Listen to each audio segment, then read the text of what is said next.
Bonjour, je m'appelle Alain Pateta. Je suis scénariste professionnel. J'ai travaillé pendant une vingtaine d'années en France et ça fait à peu près bientôt 10 ans que je travaille sur le continent africain.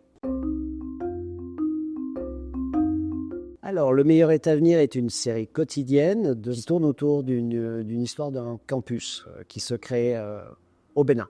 La particularité de cette série, c'est que c'est une série qui représente, à mon sens, c'est un dispositif totalement inédit sur tout le continent africain.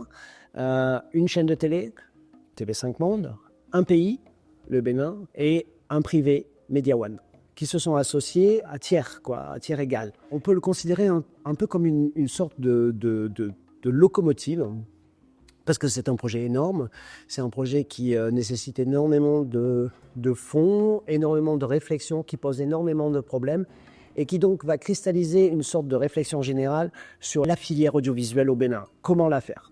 Comment la rendre performante? La Villa Togban, c'est le lieu où nous sommes en train d'écrire, toute équipe est en train d'écrire le meilleur est à venir, et pas que, parce qu'il y a d'autres projets qui ont été développés à la Villa Togban.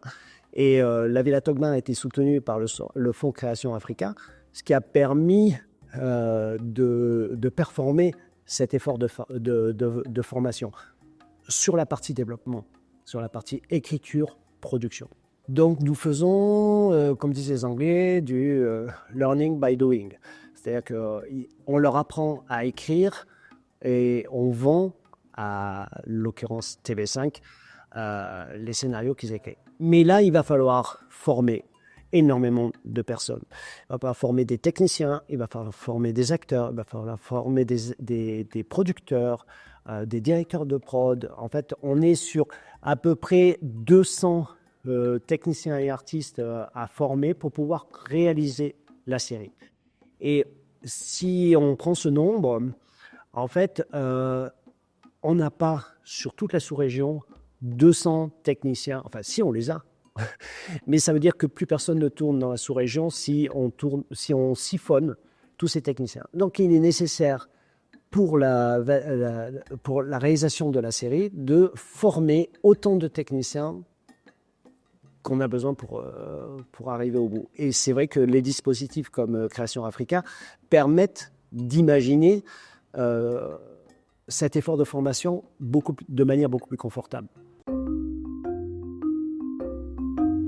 Grâce à la Villa Togban, j'ai pu bénéficier d'un certain nombre de formations qui s'articulent autour de mon prochain métrage qui s'appelle Le Retour. Donc, dans un premier temps, j'ai bénéficié d'un atelier d'écriture qui m'a permis d'avoir avec mon co-scénariste un accompagnement de la part d'un directeur d'écriture afin de bonifier l'idée d'en venir à une version de tournage d'un scénario qui va faire mon prochain métrage. Et dans un second temps, j'ai pu bénéficier de l'accompagnement d'un acteur français qu'on appelle Christophe Guibé, avec qui j'ai présenté le casting de ce projet-là. On a travaillé avec ce casting. J'ai pu bénéficier de son apport aussi en termes d'actualisation de ma méthode de direction d'acteur. Cette suite d'ateliers de formation à la Villa Togban qui s'articule autour de mon prochain projet, moyen métrage qu'on appelle Le Retour, m'a permis de bonifier ce projet-là et j'ai pu bénéficier de l'accompagnement du coup de la Villa Togban qui a créé un système de coproduction internationale autour de ce projet qui a été présenté à des fonds et actuellement, on a déjà des résultats par rapport à ça. Et ce qui est intéressant, c'est que on sait que le film sera fait grâce aussi à ce processus de formation, d'atelier qu'il a accompagné depuis l'idée jusqu'au scénario qu'on a aujourd'hui, qui est une version de tournage. Ouais. Je remercie vraiment le dispositif de la Villa Togban qui a vraiment cru à mon prochain projet de moyen métrage et qui m'a accompagné jusque-là pour que je puisse faire le film.